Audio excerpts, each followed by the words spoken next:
All done, all done. Basic concept of cost and management accounting. अब थोड़ा सा base cost कैसे कहते हैं, फिक्स कॉस्ट वेरिएबल में क्या फ़र्क है, फिक्स की कितनी किस्में हैं, उनके ऊपर क्या वो होता है, ये वाली basic discussion, cost of financial accounting में क्या फ़र्क है, ये डिस्कशन करते करते हम ओवरहेड्स के अंदर चले जाएंगे और ओवरहेड को देखते चले जाएंगे। मैं अभी ब्रेक में देख रहा था कि मैं जज्बातियों के सवाल ज़रा ज़्यादा लिखे हुए हैं कि वो देखते चले जाएं, जितने हम तेज़ी से देख सकेंगे ठीक है। जो उधर मिस हो गए उसकी फिर मैं रेलेवेंट वीडियो बना दूंगा। जो आपके सामने एक दफ़ा स्क्रीन पे आ गया और तशनगी रह गई तो वो अलग से वीडियो हो जाए, बाकियों को हम थोड़ा सा तेज़ी से देखेंगे। सवाल को हाथ से करने वाला जो काम है वो हमने आखिरी दिन के लिए रखा हुआ है और इस वक्त हमने जो है ना थोड़ा सा वक्त भी बचाना है और चीज़ों को कवर करना है। तो कॉस्ट एंड मैनेजमेंट अकाउंटिंग के बेसिक कॉन्सेप्ट्स की अगर हम बात करने लगे हैं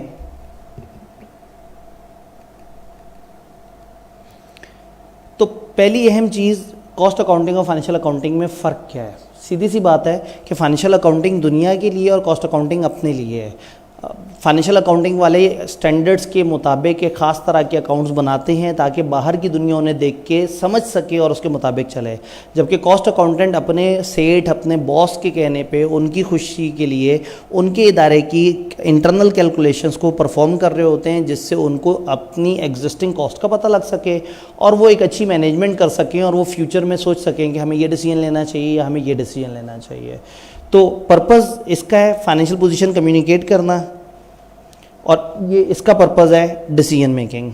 ये मैंडेटरी है फाइनेंशियल अकाउंटिंग, वो ऑप्शनल है। वो एक्सटर्नल यूज़र हैं, ये इंटरनल यूज़र हैं। उसमें इन्वेस्टर, रेगुलेटर, टैक्स अथॉरिटीज़ में मैनेजमेंट और डिसीजन मेकर्स वगैरह हैं। रेगुलेशन गाइडलाइन वगैरह ये थोड़ा सा मुझे लग रहा है कि ये कलर थोड़ा सा बेहतर किया जा सकता है इसका।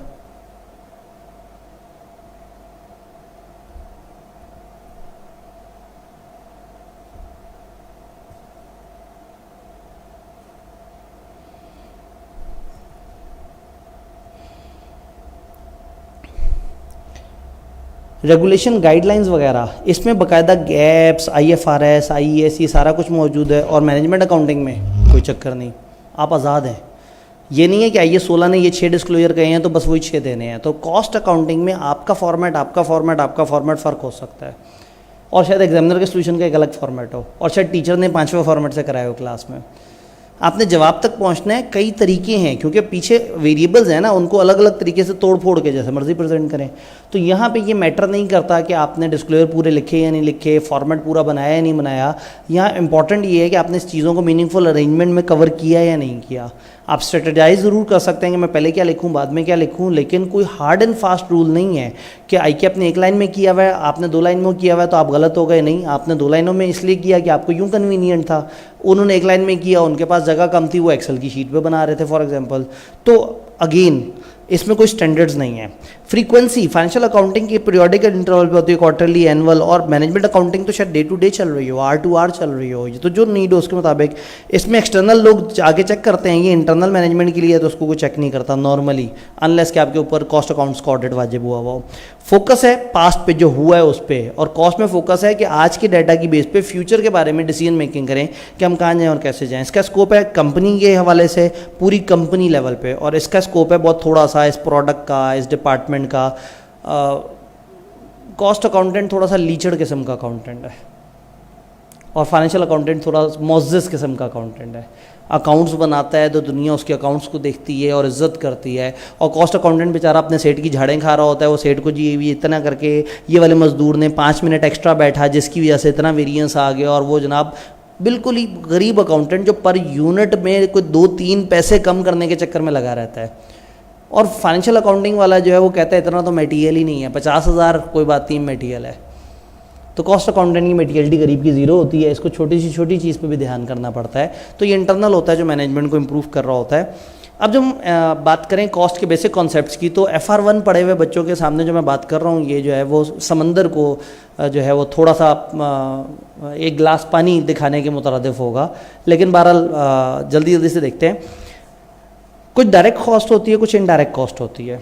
डायरेक्ट कॉस्ट वो होती है जो प्रोडक्ट की वजह से डायरेक्टली लग रही है। अगर हम एक कुर्सी बना रहे हैं, मैं एक एग्जांपल टिपिकल कुर्सी की अगर लूँ, तो कुर्सी पे कुछ लकड़ी लगेगी, कुर्सी पे कुछ लोग मजदूर उस पर काम करेंगे, कुछ वर्किंग करेंगे। तो ये 2 कॉस्टें ऐसी हैं जो मेरी डायरेक्ट लगनी है। जो डायरेक्टली मैं एट्रीब्यूट कर सकता हूँ। अब कुर्सी यहाँ बैठ के मैन्युफैक्चर हो रही है और ऊपर एक पंखा चल रहा है और महीने बाद एक बिजली का बिल आया जिसमें उस पंखे की वजह से भी थोड़ा सा खर्चा पड़ा हुआ था, या यहाँ कुर्सी पे काम हो रहा है और बाहर से एक सुपरवाइज़र अक्सर बीच में आता है, कुर्सी को देखता है और चला जाता है कि हाँ गुड ज़बरदस्त। अब वो सुपरवाइज़र का खर्चा भी तो लग रहा है, वो 10 कमरों में जाके कुर्सियों को देख रहा है, तो कहीं ना कहीं वो सुपरवाइज़र है तो इन्हीं कुर्सियों के लिए, लेकिन डायरेक्टली एट्रीब्यूट नहीं हो रहा, इनडायरेक्टली एट्रीब्यूट हो रहा है। तो जो चीज़ डायरेक्टली एट्रीब्यूट होती है normally direct material, direct labour और कुछ डायरेक्ट खर्चे जो इन लोगों को काम तक पहुंचाने के लिए चाहिए होते हैं। मटेरियल कहीं और पड़ा हुआ है, उसको हमारे पास लाते में जितना खर्चा हुआ, उसकी होल्डिंग पे जितना खर्चा हुआ, लेबर जो है उसको अगर कहीं से हमने पिक करके लाया करना है डेली बेसिस पे, तो वो भी हमारा डायरेक्ट खर्चा है। तो डायरेक्ट एक्सपेंसेस में हम कहते हैं कि नॉर्मली रॉ मटेरियल, लेबर और कुछ ऐसे एक्सपेंसेस जो कि एग्जैक्टली डायरेक्टली इस प्रोडक्ट के लिए हुए हैं। इनडायरेक्ट में क्या है, वो एक्सपेंसेस जो कि प्रोडक्ट बनाने के लिए हुए हैं लेकिन डायरेक्टली एट्रीब्यूट नहीं कर सकते, उन्होंने सपोर्ट की है, लेकिन वो मेन एरिया, मतलब पंखा बंद भी था तो प्रोडक्ट बन रही थी, सुपरवाइज़र चेक ना भी करके जाता प्रोडक्ट बन रही थी, किराए की बिल्डिंग ना भी होती, बाहर सड़क पे भी बैठे होते तो भी बन रही थी, लेकिन मजदूर ना होता तो ना बनती, लकड़ी ना होती तो ना बनती। तो डायरेक्टली वो चीज़ें जो जिनकी हैपनिंग ज़रूरी है उस चीज़ को बनाने के लिए, और इनडायरेक्टली वो है जिनका किरदार है लेकिन कोई बहुत बड़ा किरदार नहीं है। टीचर डायरेक्ट है या इनडायरेक्ट है? इनडायरेक्ट है अनफॉर्चुनेटली, क्योंकि आप अपनी ज़िंदगी में टीचर का बहुत थोड़ा सा किरदार लेके आते हैं। टीचर असूलन डायरेक्ट होना चाहिए। टीचर जिस तरह से बता रहे हैं, जिस तरह से वो गाइड कर रहे हैं, साथ साथ सेशन में पढ़ा रहे हैं, तो असूलन हम कहेंगे ये एक डायरेक्ट लेबर है जो डायरेक्ट प्रोडक्ट पे काम करता है। और आप टीचर को तसव्वुर करते हैं कि दूर से गुजरा हुआ एक शख्स जो कभी कभार कमरे में झांकी मार के देख ले, हाँ भाई बच्चे बैठे हैं या नहीं बैठे हुए। टीचर गरीब लेक्चर देते हैं, आप 1.5 पे सुनते हैं, 2 पे सुनते हैं, 2.5 वाले लोग भी हैं वैसे। तो खैर डायरेक्ट इनडायरेक्ट को हम देख रहे थे। नीचे कुछ एग्जांपल दी हुई हैं। जो इनडायरेक्ट लेबर है वो लोग जिनका उनसे ताल्लुक़ नहीं है, कुछ टूल्स, पुर्जे शुर्जे, कीलें शीलें वगैरह, रेंट, डेप्रिसिएशन, इस तरह की चीज़ें वगैरह। जब हम डायरेक्ट इनडायरेक्ट कॉस्ट को बाइफरकेट करें तो हम कहते हैं डायरेक्ट मटेरियल, डायरेक्ट लेबर और ओवरहेड, ये 3 चीज़ें हो गई। इसमें जब हम बात करते हैं डायरेक्ट मटेरियल और डायरेक्ट लेबर कॉस्ट की, इन पहले 2 की, तो ये हमारी कहलाती हैं प्राइम कॉस्ट, और अगर मैं इन 2 को काउंट करूं तो कहलाती हैं कन्वर्जन कॉस्ट। तो सम टाइम आई कैप बड़ा शरारत ये करता है कि डाटा देते हुए आपसे कहता है कि ये है प्राइम कॉस्ट। अब आप सोचते हैं प्राइम कॉस्ट, इसमें फिर उसमें आप लेबर ऐड करना शुरू कर देते हैं। प्राइम कॉस्ट का मतलब ही ये है कि उसने डायरेक्ट मटेरियल और लेबर इकट्ठा आपको बता दिया। तो ये छोटा सा वर्ड है लेकिन कुछ सवालों में अचानक से काम आ जाता है। तो prime cost is material plus labour, conversion cost is prime cost. जो सबसे ज़रूरी है, जो लगनी चाहिए, अभी हमने आइडेंटिफाई किया मटेरियल और लेबर। अच्छा, कन्वर्जन कैसे कहते हैं भाई? लकड़ी बाहर से आई, अब इस लकड़ी को कुर्सी बनाने तक जो कुछ हम करेंगे वो कन्वर्जन है, यानी उस पर लेबर लगेगी और उस पर कीलें लगेंगी, उस पर पेंट होगा, उस पर सुपरवाइज़र आएगा, उस पर खर्चा लगेगा, रेंटल लगेगा, तो ये कन्वर्जन कॉस्ट कहलाता है। याद रहेगा। फिक्स्ड और वेरिएबल कॉस्ट किन बच्चों को क्या बताने बैठ गए हैं, लेकिन बहरहाल फिक्स कॉस्ट जो होनी है उसका उस चीज़ से कोई ताल्लुक़ नहीं है। अगर वो कुर्सी यहाँ नहीं भी पड़ी हुई हो तो भी किराया आएगा, तब भी बिजली चलेगी, तब भी सारा कुछ होगा। और लेकिन अगर वो कुर्सी नहीं है तो लकड़ी नहीं खरीदनी पड़ेगी, कुर्सी नहीं है तो हमें मज़दूर को पैसे नहीं देने पड़ेंगे। तो अगर एक मज़दूर हमारा हमसे पर मंथ पैसे ले रहा है, चाहे वो 1 यूनिट बनाए या ना बनाए, तो टेक्निकली ये इनडायरेक्ट हो गया। टेक्निकली अब ये फिक्स तरफ चला गया। अब हम कह सकते हैं कि ये फिक्स कॉस्ट है, ये अब उसके साथ लिंक नहीं है, ये वेरिएबल कॉस्ट नहीं रही। तो वेरिएबल कॉस्ट वो होती है जो नंबर ऑफ़ यूनिट्स के साथ लिंक होती है, और फिक्स कॉस्ट नहीं होती। इसी वजह से जब नंबर ऑफ़ यूनिट्स कम ज़्यादा हों तो फिक्स कॉस्ट पे फ़र्क नहीं पड़ता, जो एक्चुअल फिक्स कॉस्ट है।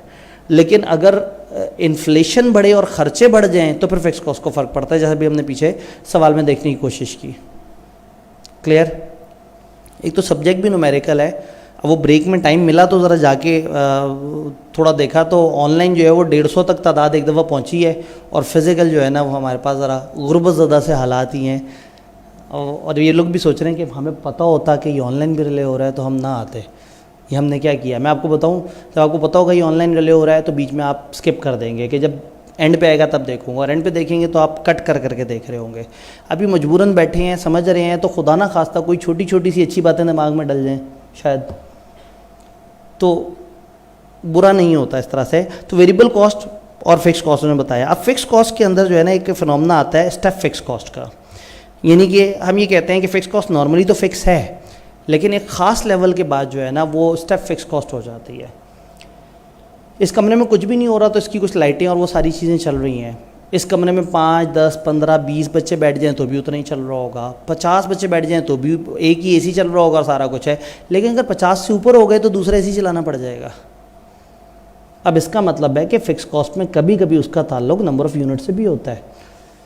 हमने किराए पे जगह ली हुई है, एक कनाल की जगह है, और वहाँ पे हम जो है फ़र्ज़ करें कुर्सियाँ रखी जा रहे हैं, मैं 1 कुर्सी रखूँ, 5 कुर्सी रखूँ, 10 कुर्सी रखूँ, लाख रुपए किराया है। मैंने 100 कुर्सियाँ रख दी, लाख रुपए किराया है। लेकिन 101वीं जब कुर्सी आई ना तो मुझे एक दूसरा गोदाम लेना पड़ गया लाख रुपए पे।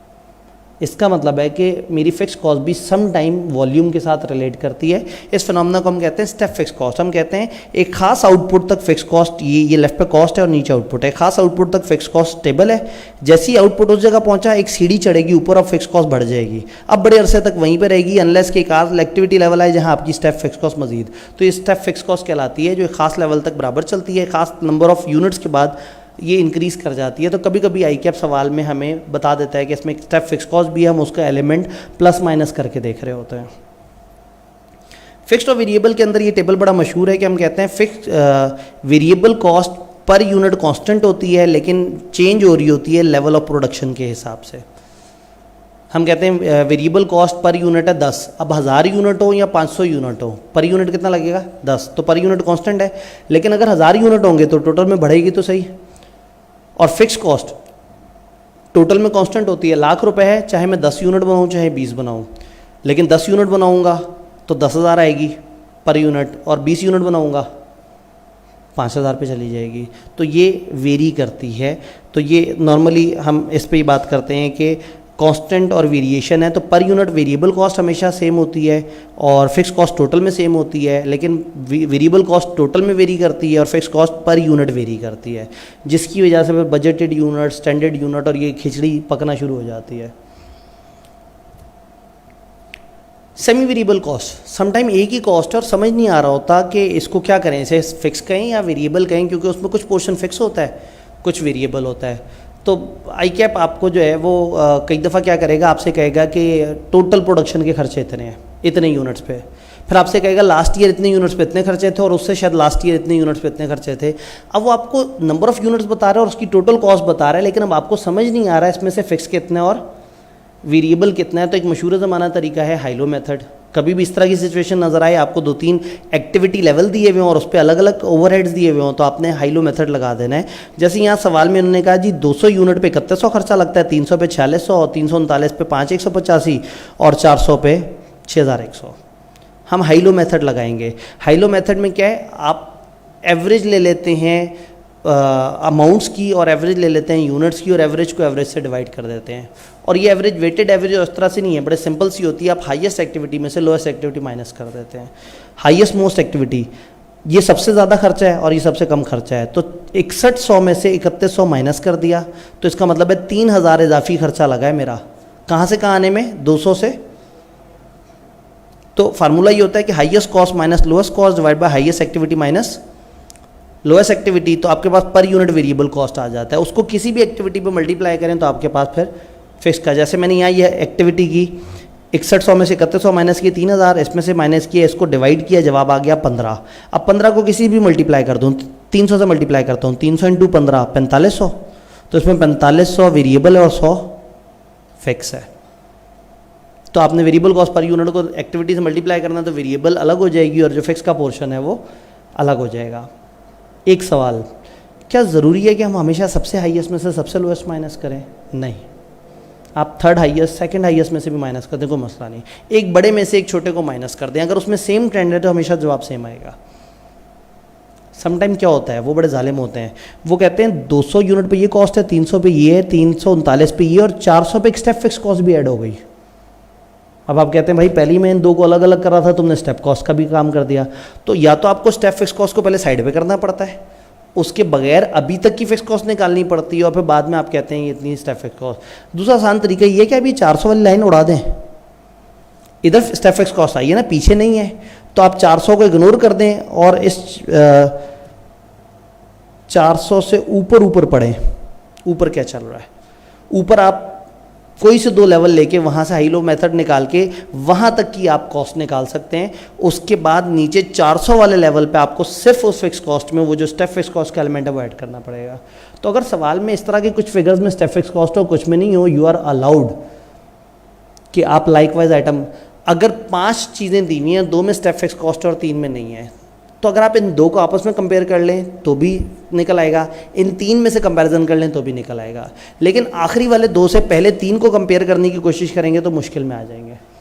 उसमें फिर स्टेप फिक्स कॉस्ट की कोई वैरायटी करनी पड़ेगी। पता नहीं आप मेरी बात तक पहुंच रहे हैं या नहीं, ठीक है। मेरी अजम्पशन ये है कि कम से कम आपने पढ़ा हुआ है और कम से कम कुछ चीज़ें हाथ से गुजारी हुई हैं, तो ये बातें जगह जगह सवालों में इस्तेमाल होती हैं तो आपके जहन में हैं। अब चलते हैं ये जो ओवरहेड्स हैं, ओवरहेड्स यानी कि मटेरियल लेबर की हमने बात की, मटेरियल पे अलग चैप्टर पढ़ेंगे, लेबर पे अलग चैप्टर पढ़ेंगे इंशाल्लाह, मटेरियल पे तो 2 चैप्टर पढ़ेंगे इंशाल्लाह। ओवरहेड्स वो एक्स्ट्रा इजाफी खर्चे थे जो डायरेक्ट नहीं थे, इनडायरेक्ट थे। इस ओवरहेड को देखने का तरीका ये है कि हम उसको प्रोडक्शन और नॉन प्रोडक्शन ओवरहेड्स में देखते हैं। प्रोडक्शन ओवरहेड वो वाले खर्चे जो हैं तो इजाफी लेकिन प्रोडक्शन में इनडायरेक्टली हेल्प कर रहे हैं, और कुछ ऐसे खर्चे होते हैं जो होते भी इजाफी हैं और प्रोडक्शन में भी हेल्प नहीं कर रहे होते। फॉर एग्जाम्पल हेड ऑफिस में बैठा हुआ अकाउंटेंट जो अकाउंटिंग कर रहा है, उसकी निस्बत फैक्ट्री में बैठा हुआ एक शख्स जो फैक्ट्री की निगरानी कर रहा है, दोनों में फ़र्क है। एक कहीं ना कहीं प्रोडक्शन के प्रोसेस से लिंक ओवरहेड है, और एक ऐसा ओवरहेड है जिसका प्रोडक्शन के प्रोसेस से ताल्लुक भी नहीं है। तो जिसका प्रोडक्शन के प्रोसेस से ताल्लुक नहीं उसको नॉन प्रोडक्शन ओवरहेड कहेंगे, और जिसका ताल्लुक है उसको, और ये दोनों ही फिक्स्ड और वेरिएबल हो सकते हैं। कुछ एग्जांपल्स उन्होंने दिए, उन्होंने कहा फैक्ट्री मशीनरी की डेप्रिसिएशन मैन्युफैक्चरिंग ओवरहेड है, फैक्ट्री इंश्योरेंस फैक्ट्री की मैन्युफैक्चरिंग ओवरहेड, अगर इंश्योरेंस होती हेड ऑफिस की या कुछ और मैन्युफैक्चरिंग ना होता, फाइनेंस डायरेक्टर की salary admin overhead, depreciation account clerk की एडमिन, पेट्रोल जो कि डिलीवरी व्हीकल्स में इस्तेमाल हुआ बेचने के लिए सेलिंग के ओवरहेड्स, मार्केटिंग के ओवरहेड्स, एडवर्टाइजमेंट कैंपेन। तो इसका मतलब है कि इनके भी कई कई नाम हो सकते हैं, एडमिन, सेलिंग, मैन्युफैक्चरिंग। तो मैन्युफैक्चरिंग इज़ द थिंग जिससे हमारा मेन कंसर्न है, हम कॉस्ट में ज़्यादा जिस पे बात कर रहे हैं वो क्या है, मैन्युफैक्चरिंग। जब ओवरहेड्स की बात करते हैं ना तो ओवरहेड पे फिर एक मसला आता है। ओवरहेड पे हमने कहा कि जो फिक्स्ड जो वेरिएबल है, वेरिएबल में आपके पास होता है पर यूनिट एक कॉस्ट। आप कहते हैं जितने यूनिट्स बनाएंगे पर यूनिट 100 रुपये इजाफी लगेगा, बट फिक्स्ड में आपको नहीं पता होता क्योंकि उसमें पर यूनिट इजाफी तो लग ही नहीं रहा होता। फिक्स कॉस्ट लाख रुपए है, 10 यूनिट पे भी लाख है, 11 पे भी लाख है, 12 पे भी लाख है, 20 पे भी लाख है। अब मैंने प्लानिंग करनी है और मुझे पर यूनिट कॉस्ट चाहिए, मटेरियल की आ गई, लेबर की आ गई, वेरिएबल ओवरहेड की आ गई, फिक्स पे आके मैं अटक गया। मैं कह रही ये फिक्स जो है ना ये बड़ा जालिम है, ये मैं एक रिस्क लूँ क्या, मैं क्या उस वन नोट पे दोबारा जाऊं जिसने लास्ट टाइम हमें गुमराह कर दिया था। अल्लाह खैर करे। मुझे को ब्लैक कलर का भी पेन दे दो, छुपाया हुआ था।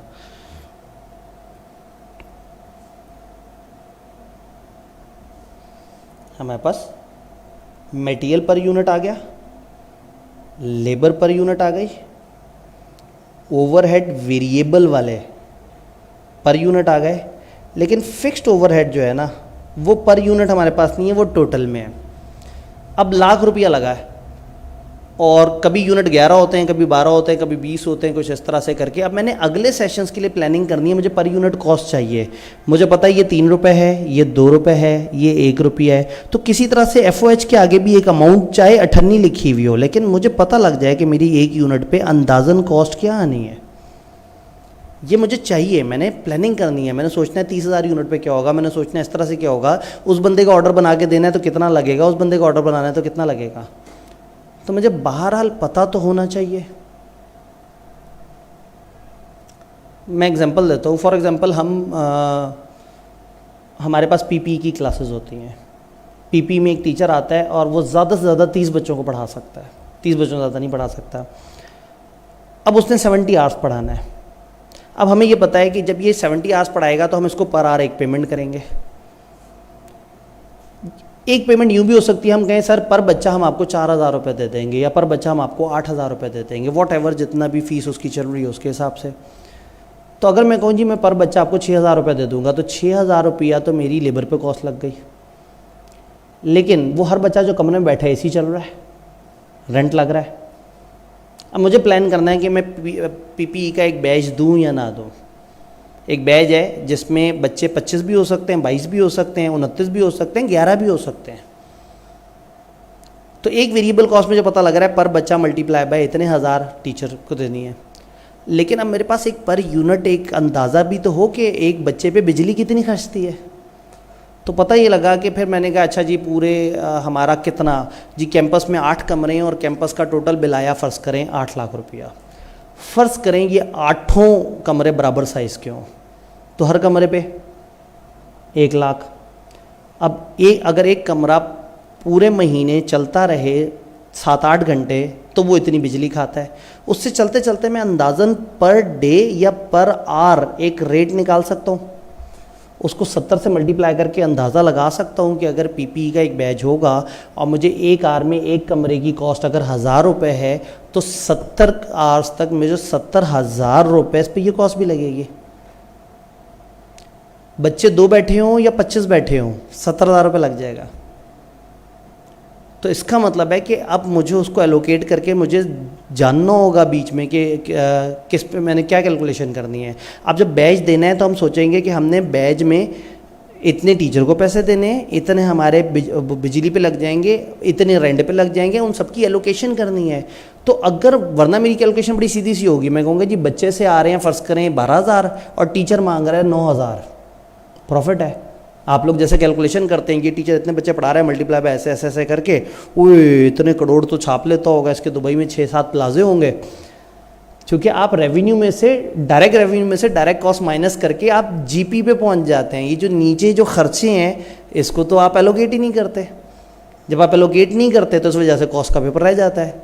ओवरहेड तो बहुत बड़ी गेम है ना, ओवरहेड एलोकेट नहीं करेंगे तो क्या वो करेंगे। लेकिन ओवरहेड में प्रॉब्लम है कि पर यूनिट ना उसकी समझ नहीं आती।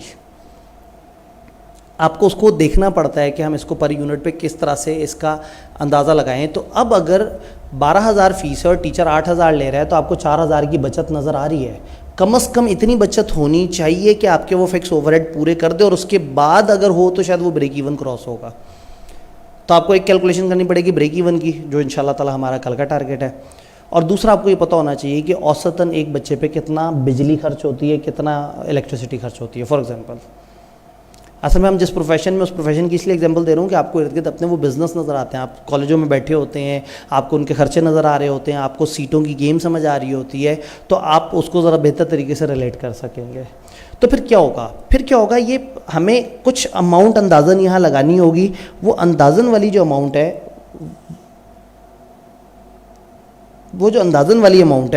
वो देने के लिए हमें अंदाज़न आज बैठ के सोचना होगा कि अंदाज़न नेक्स्ट मंथ का हमारा कितना खर्चा हो सकता है। हमने कहा जी नेक्स्ट मंथ में हम सोचते हैं कि जी हमारा 1 मिलियन का बिजली का बिल आ जाएगा फॉर एग्जांपल। और मैं कहता हूँ मैं औसतन कितने बच्चों को पढ़ा रहा होता हूँ जी हमारे कॉलेज में, जी औसतन कितने बच्चे पढ़ रहे हैं। फॉर एग्जांपल हमने कहा जी औसतन हमारे पास 4,000 बच्चे अगर फ़र्ज़ करें पढ़ रहे हैं, ज़्यादा हो गई, आप लोग फिर बाद में कहेंगे वही ना, आपकी कैलकुलेशन शुरू हो जाएगी, फिर आपने करोड़ों लाखों की अरबों की वर्किंग शुरू कर देनी है। तो मैं ज़रा नंबर ऑफ स्टूडेंट्स में ज़रा गुर्बत दिखा दूँ। तो फ़र्ज़ करें चले मरे से मरा, अब 2,000 तो लिखना ही पड़ेगा। 2,000 बच्चे अंदाज़न आपको पता है कि आपसे हर महीने 2,000 बच्चे नॉर्मली पढ़ते हैं और नॉर्मली आपका खर्चा 10 लाख होता है। तो नॉर्मली पर बच्चा कितना खर्चा होता है, आपने 10 लाख को 2,000 पे डिवाइड कर दिया, क्या जवाब निकला? 5,000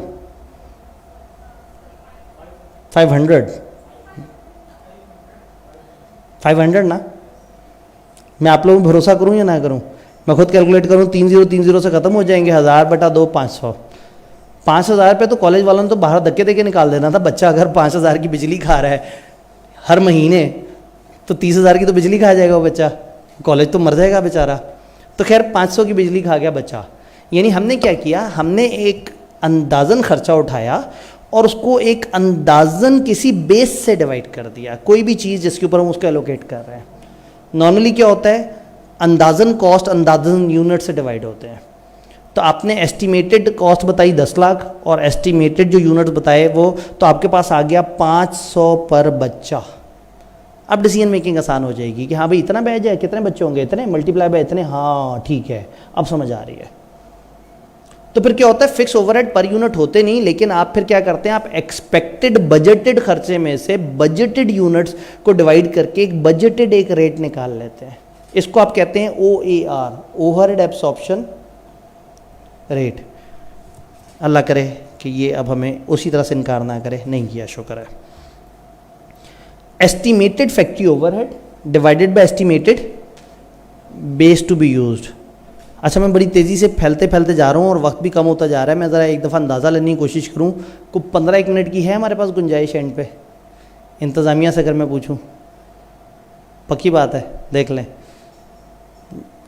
वो दिल में सोच रहे हैं कि गुंजाइश तो आधे घंटे की है, लेकिन इन्हें बता दिया तो ये ना 15 सही है, ये जो है ना ये ज़्यादा दिल पे ले जाएंगे।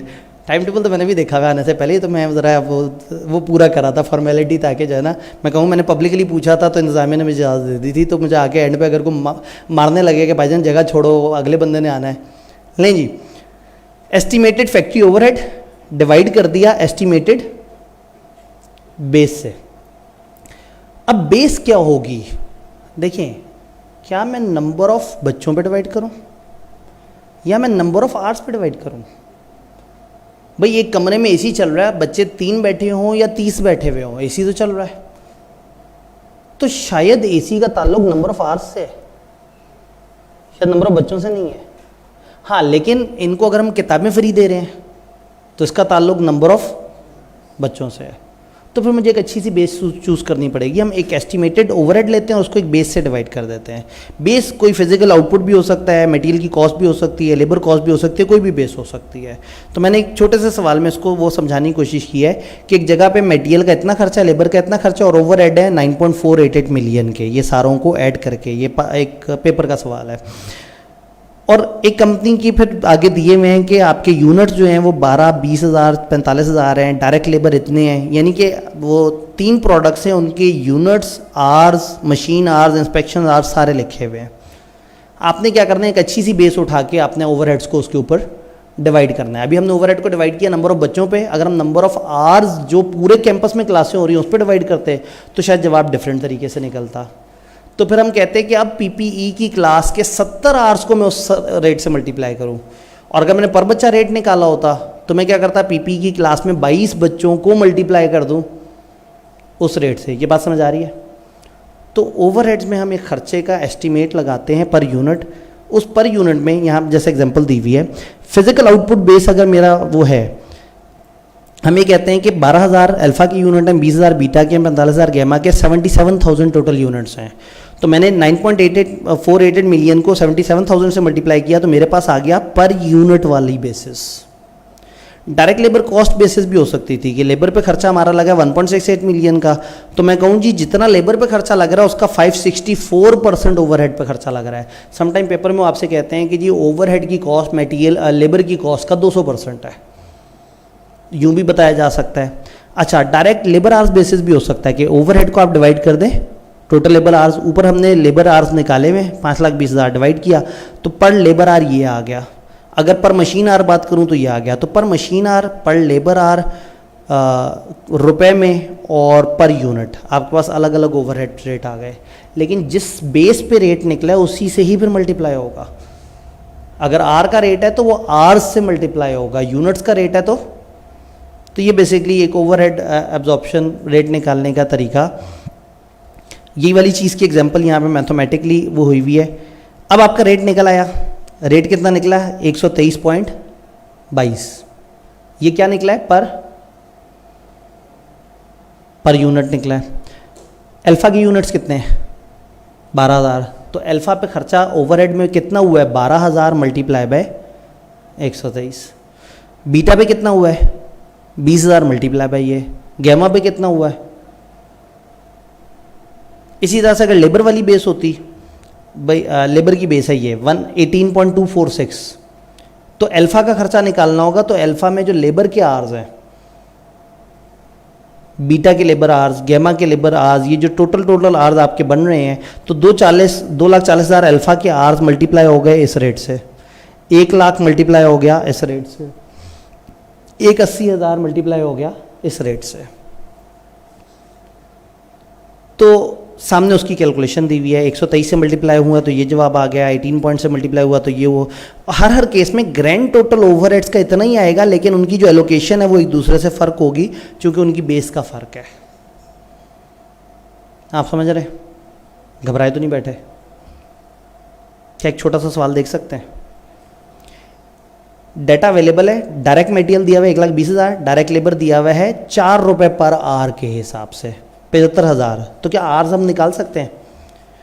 75 को 4 पे डिवाइड कर दें, 80 4 पे डिवाइड होता तो 20 आता, 5 कम हुआ तो 18,50, 18,750, ये हमारे पास आ गए आवर्स। वेरिएबल ओवरहेड है 70,000, ये डाटा दिया हुआ हमारे पास टोटल में, और फिक्स ओवरहेड कितने? 45,000। मैनेजमेंट ये कहती है प्रोडक्शन कॉस्ट बजट बनाए कि प्रोडक्शन का हमारा कॉस्ट क्या होगा अगली दफ़ा।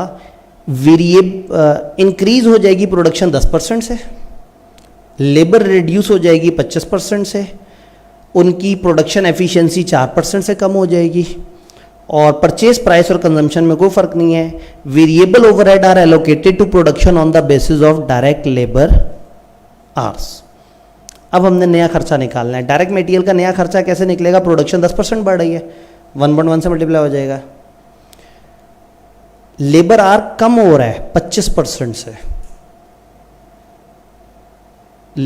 लेबर आर का जो रेट है वो 25% से कम हो रहा है। ये रेट दिया हुआ है, इसको 25% से कम करें, फिर मल्टीप्लाई करें। क्यों? जवाब है ना हमारे पास, इसको डायरेक्ट मल्टीप्लाई करें। याद है कि अगर रेट की रिडक्शन है तो रेट को अलग से रिड्यूस करें और फिर दोबारा से मल्टीप्लाई करें। भाई ग्रैंड टोटल को मल्टीप्लाई करते हैं, बात बराबर हो जाएगी। अच्छा, लेबर में एफिशिएंसी भी मुतासर हुई है, वो 100% तवज्जो से काम नहीं कर पा रहे, 4% वो काम नहीं कर पा रहे, तो इसका मतलब 96% एफिशिएंसी पे। तो बजाय इसके कि मैं आर्स को 96% से मल्टीप्लाई करूं, रेट को 75% से मल्टीप्लाई करूं और जवाब को फिर मल्टीप्लाई करूं, मैं इस 75,000 को इन दोनों वेरिएबल से मल्टीप्लाई कर दूं। परचेज प्राइस वगैरह में कोई चेंज नहीं। अच्छा, फिक्स ओवरहेड यही है, यही रहेंगे। सवाल ने हमें और कोई इन्फ्लेशन ओवरऑल तो नहीं बताई। वेरिएबल ओवरहेड डिपेंड कर रहे हैं डायरेक्ट लेबर आवर्स पे। तो एक दफ़ा देख लें कि इस वक्त वेरिएबल ओवरहेड 70,000 के हैं, डिवाइडेड बाय लेबर के आवर्स अभी निकाले थे 18,700 समथिंग, तो पता लग जाएगा पर यूनिट इतना है। तो अब नए सिस्टम में जितने लेबर आवर्स नए निकलेंगे उसको मल्टीप्लाई कर देंगे, हमारा जवाब आ जाएगा। यानी कि ओए, ये भी बोर्ड की गंदी सी एक तस्वीर। खैर, 121 से मल्टीप्लाई हुआ, ये जवाब आ गया। देखिए, मैं बोर्ड पे भी गंदा लिखता हूँ, मैं स्लाइड पे भी गंदा लिखता हूँ। 7500 को 1.1 से मल्टीप्लाई करके और 0.75 से मल्टीप्लाई किया। 4% यहाँ पे एफिशिएंसी और वो वाला मामला था कि अच्छा परफॉर्म कर रहे हैं, हल्का परफॉर्म कर रहे हैं, उस तरफ भी आते हैं। वेरिएबल ओवरहेड 70,000 टोटल थे, आपने 1.1 यानी कि 70,000 पहले वाले बेस के हिसाब से थे, 1.1 करके और देखा कि लेबर पे कितना इम्पैक्ट है। लेबर पे इम्पैक्ट पड़ा है 4% का। लेबर में हो क्या रहा था? लेबर की प्रोडक्शन एफिशिएंसी 4% से कम हो रही है। जब 4% उनकी एफिशिएंसी कम हो रही है तो उनको काम करने के लिए कितना परसेंट इजाफी टाइम लग रहा है? 4%। अगर वो कहेंगे वो कितने आवर्स काम कर पा रहे हैं तो मैं कहूँगा 96%। लेकिन अगर वो कहेंगे हमें उनसे अब कितने आवर्स काम करवाना है तो हम कहेंगे जितने 100 आवर्स वो काम कर रहे हैं अब हमें 100 नहीं 104 आवर्स काम करवाना है ताकि वो यहाँ पे वापस आ सके। तो अगेन इसको इंटरप्रेट करने के 2-3 तरीके हो सकते हैं। बस मकसद ये था कि हम समटाइम इस तरह से मल्टीप्लाई करके और ये जो आपका रेट निकला होता है इसको, तो एक तरीका ये है कि आप यहाँ चले गए, दूसरा तरीका ये है कि आप कहें लेबर आवर्स पहले थे 18,750, 10% इंक्रीज़ हुआ तो इस तरह से 4% मज़ीद आपको ज़्यादा करना पड़ा, बंदे सुस्त हो गए हैं, तो ये टोटल नए लेबर आवर्स हैं। इस लेबर आवर्स से अगर वो रेट मल्टीप्लाई कर दें जो हम पीछे निकाल लेते हैं 70,000 को डिवाइड करके, तो उस तरह से भी। तो इस सवाल को 6-7 तरीके से किया जा सकता है। बस बताने का मकसद, दिखाने का मकसद ये था कि सम टाइम वो कह देते हैं कि वो किसी ना किसी बेसिस के ऊपर एलोकेट हो रहा है। ये बेसिस वाली बात समझ आई? जब बेसिस की बात समझ आती है तो फिर एक डिफरेंट डिबेट शुरू हो जाती है कि ओवरहेड को हम किसी सिंगल रेट पे डिवाइड करें या मल्टीपल रेट्स पे। मैंने कह दिया कि ये सारे ओवरहेड्स हैं, बिजली, पानी, गैस, फलाना फलाना, सारों को टोटल किया 25 लाख और नंबर ऑफ यूनिट्स के हिसाब से डिवाइड कर दिया। तो अब जिस जिस प्रोडक्ट के जितने यूनिट्स होंगे मैं उस पर यूनिट रेट को मल्टीप्लाई कर दूंगा। कुछ लोग कहते हैं यार क्या बात की आपने, ऐसे मत करो, इलेक्ट्रिसिटी की बेस अलग है, रेंट की बेस अलग है। रेंट का ताल्लुक जगह से है, इलेक्ट्रिसिटी का ताल्लुक है बिजली चलने से, सफाई का ताल्लुक किसी और चीज़ से, और लोगों के खाने का ताल्लुक नंबर ऑफ पर्सन से है। तो ऐसा मत करो, आप डिफरेंट बेसिस इस्तेमाल करो डिफरेंट चीज़ के लिए। तो अगर हम एक सिंगल ओवरहेड रेट लेके चल रहे हैं तो अक्सर सवालों में जिसमें ओवरहेड का सवाल नहीं होता तो ज़्यादातर एक सिंगल बेस दी हुई होती है, हम उसी से काम चला लेते हैं। वो कहते हैं ओवरहेड डायरेक्ट लेबर पे या मटेरियल, लेकिन अगर हम ओवरहेड के टॉपिक के अंदर घुसे हुए हैं तो इधर तो वो चाहेंगे कि आपको एक ज़्यादा सारे ओवरहेड दिखा के कहें इसकी बेस अलग है, इसकी बेस अलग है।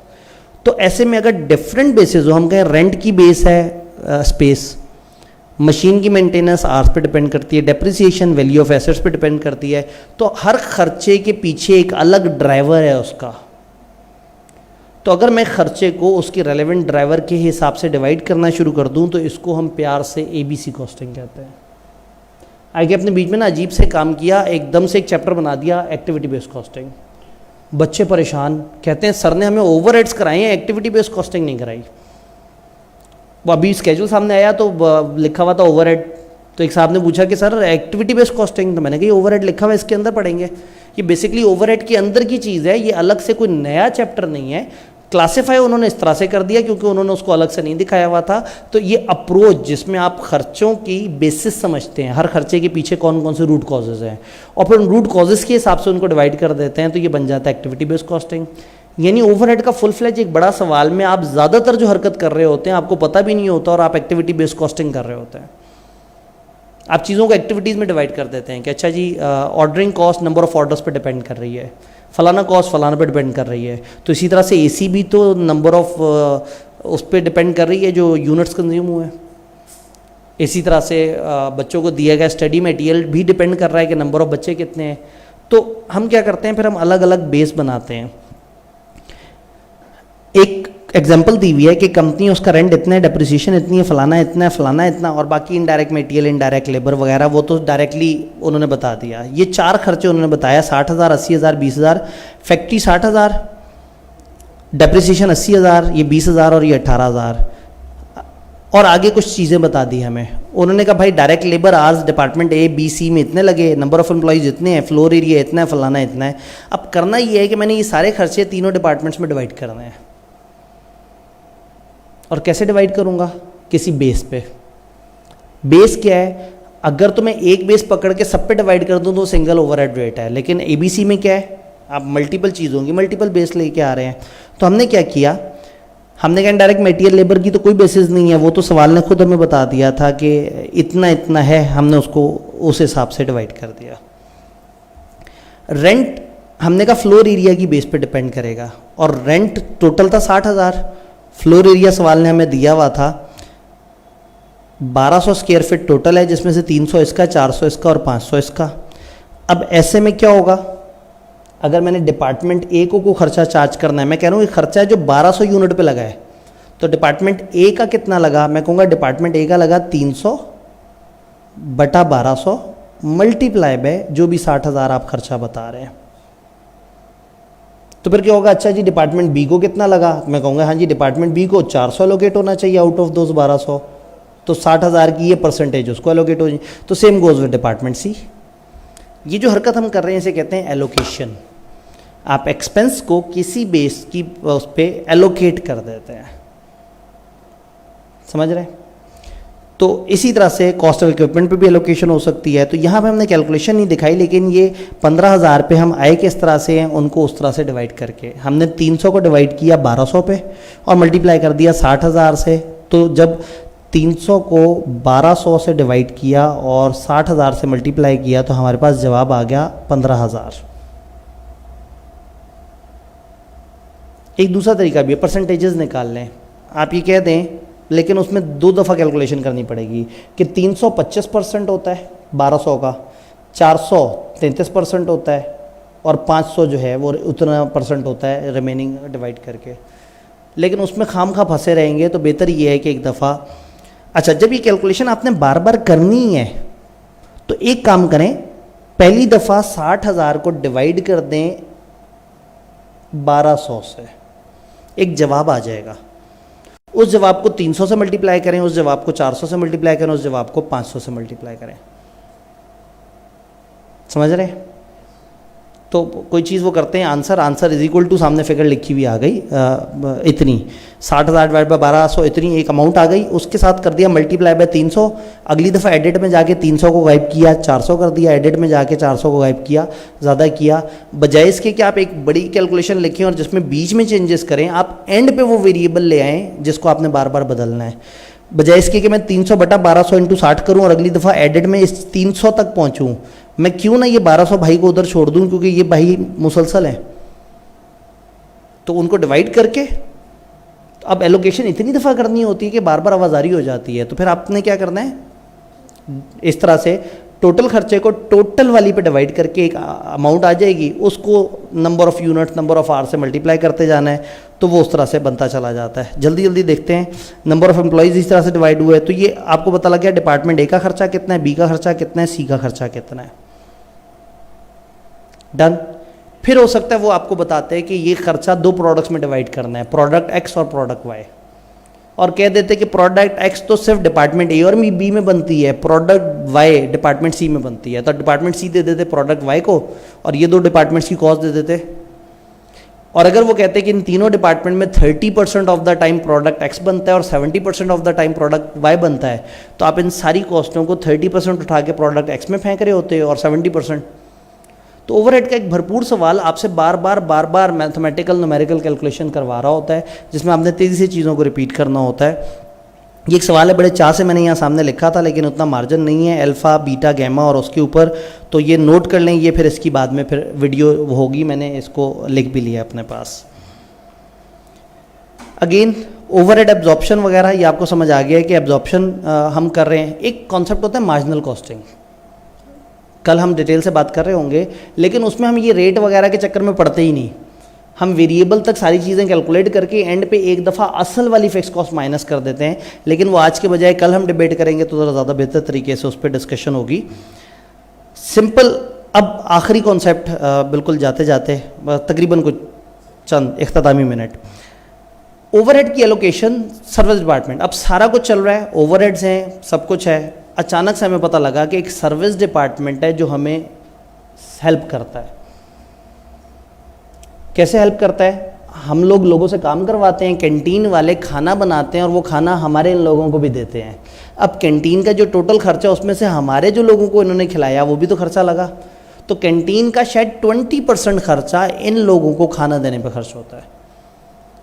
तो this is just like any other overhead के जैसे बिजली का खर्चा 20% आपने डिवाइड करना था, वैसे ही आप कैंटीन का खर्चा उठा के एलोकेट कर दें। तो सिंपल एलोकेशन है। अगर कोई आपको बताएं कि एक सर्विस डिपार्टमेंट है, वो कहेंगे इंस्पेक्शन इतना इतना खर्चा करता है, मेंटेनेंस इतना इतना खर्चा करता है, आप उसको उठा के उस तरह से एलोकेट कर देंगे। आपको सवाल ने बताया कि मटेरियल इतने, लेबर इतने, ओवरहेड इतने हैं, फिक्स ओवरहेड इतने हैं, तो पता लगा टोटल डिपार्टमेंट के ये एक्सपेंस हैं, टोटल ये हैं, और सर्विस डिपार्टमेंट पर इतना इतना खर्चा है, 210 इंस्पेक्शन डिपार्टमेंट का खर्चा और 300 मेंटेनेंस का। अब ये खर्चा एलोकेट होने उन पे किसी ना किसी बेस पे, तो हम ये कहते हैं कि इनके दरमियान हमें पता लगा कि जो मेंटेनेंस है वो लेबर आवर्स की बेस पे डिवाइड होगी। मेंटेनेंस कितनी है? 300। किस बेस पे डिवाइड होगी? 630, 273, और उसी तरह से इस 300 को एलोकेट करेंगे। ये 300 एलोकेट हुआ और मेंटेनेंस में 300, वो 630, 273 और 147 में उसी रेशो से डिवाइड हो गया। Same goes with inspection department. Inspection गया, इंस्पेक्शन आवर्स की बेस पे 1000, 500 और 1500, तो टोटल बने 3000। तो आपने कहा कि ये 210 रुपया लगा है हमारा 3000 पे, तो 210 divide by 3000 multiply by 1000 multiply by 500 multiply by, तो इसमें तो कोई नई चीज़ सीखी नहीं हमने। तो नई चीज़ कहाँ आएगी? नई चीज़ आएगी जब, अब ये कॉस्ट एलोकेशन टू प्रोडक्ट्स, इस पर हमने ज़बानी बात की है कि जब सारा खर्चा आ जाए तो आप डिफरेंट प्रोडक्ट्स पे भी उसको एलोकेट कर सकते हैं। सिचुएशन 2 ये है कि दो सर्विस डिपार्टमेंट है, एक सर्विस डिपार्टमेंट भी हमारे डिपार्टमेंट्स को सर्व कर रहा है, दूसरा भी सर्व कर रहा है, लेकिन जालिम इनमें से एक अपने ही दूसरे भाई सर्विस डिपार्टमेंट को भी सर्व कर रहा है। इस केस में एक स्पेशल सवाल है क्वेश्चन 5 स्प्रिंग 2021 में, जिसमें ये होता है कि एक सर्विस डिपार्टमेंट अपने साथ वाले भाई को भी सर्व करता है और बाकियों भी सर्व करता है। तो पहले हम इसका खर्चा उठा के उसके ऊपर डाल देते हैं, फिर उसका खर्चा उठा के बाकियों पे शामिल कर देते हैं। जैसे हमने ये कहा कि ये दो प्रोडक्ट्स हैं और ये दो सर्विस डिपार्टमेंट्स हैं और ये सर्विस दे रहे हैं एक दूसरे को। जब वो एक दूसरे को सर्विस दे रहे हैं तो फिर प्रॉब्लम आ जाती है। अगर एक डिपार्टमेंट दूसरे को सर्विस दे रहा है और दूसरा बाकियों को सर्विस दे रहा है, फिर मसला नहीं है। मसला कब होगा? जब दोनों डिपार्टमेंट एक दूसरे को भी सर्विस दे रहे हैं, इसने उसको खाना खिलाया, इसने उनकी सफाई कर दी, इसका खर्चा उसको एलोकेट हुआ, उसका खर्चा इसको एलोकेट हुआ, तो इनका कितना खर्चा है जो प्रोडक्ट्स को एलोकेट हो। वहाँ पे फिर हमारे पास दो तरीके आते हैं, या हम साइमल्टेनियस इक्वेशंस की तरफ आते हैं या हम आते हैं रिपीटेड डिस्ट्रीब्यूशन मेथड की तरफ।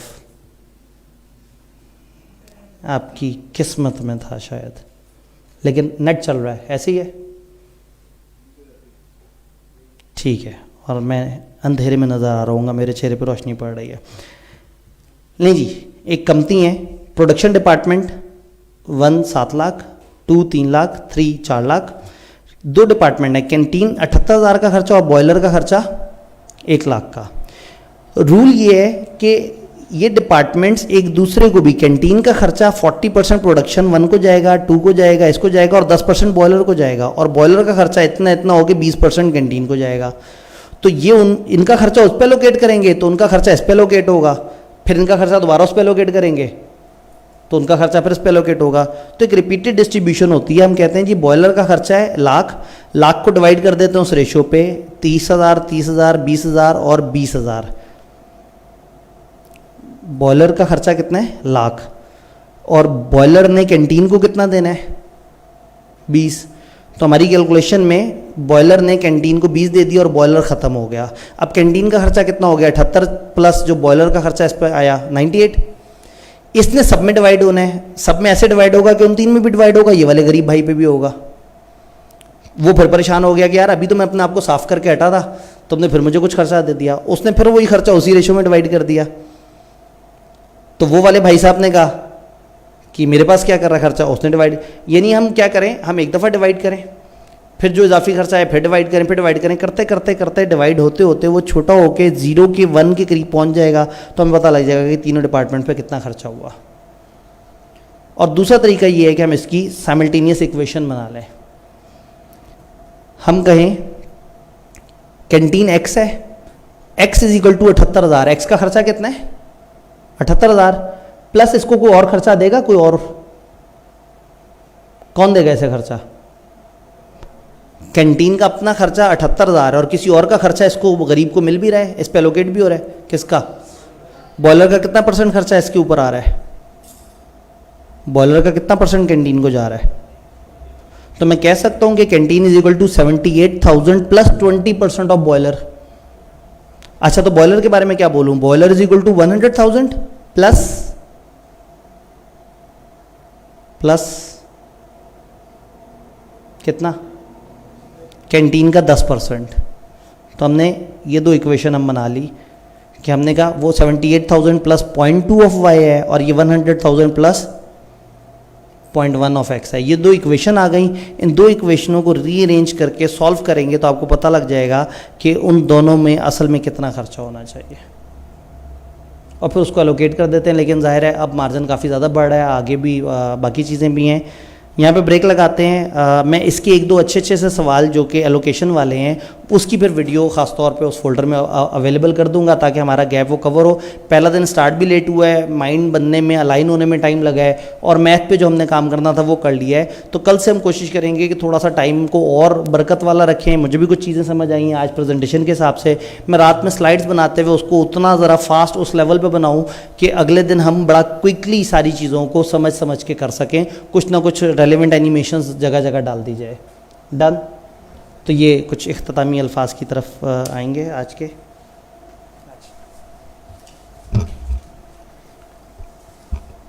Dear students, we have completed the first of 5 exam focused revision sessions of CAF 3 Cost and Management Accounting.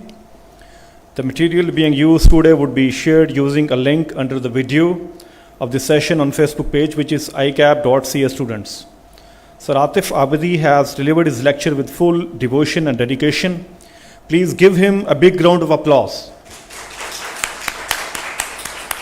Sir, thank you very much. CAF 6 MFA Financial Analysis and Budgeting